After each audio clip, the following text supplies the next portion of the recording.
জুমার দিন দুপুর 12টার পর আল্লাহর একটি খাস নাম 7 বার করে দোয়া করলে দোয়া কবুল হবে। আপনার মনের সকল আশা পূরণ হয়ে যাবে।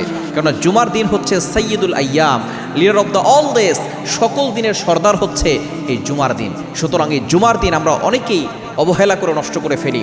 আমরা দেখা যাচ্ছে জুমার দিনে অনেক ধরনের অনুষ্ঠান রাখি, বিয়ের অনুষ্ঠান, মুসলমানের অনুষ্ঠান, এরপরে গায়ে হলুদের অনুষ্ঠান, যেগুলো ইসলাম সাপোর্ট করে না, গান বাজনা, তারপরে নারী পুরুষ একাকার হয়ে যাওয়া, এগুলো আমরা জুমার দিনে করে থাকি। খবরদার এটা করবেন না।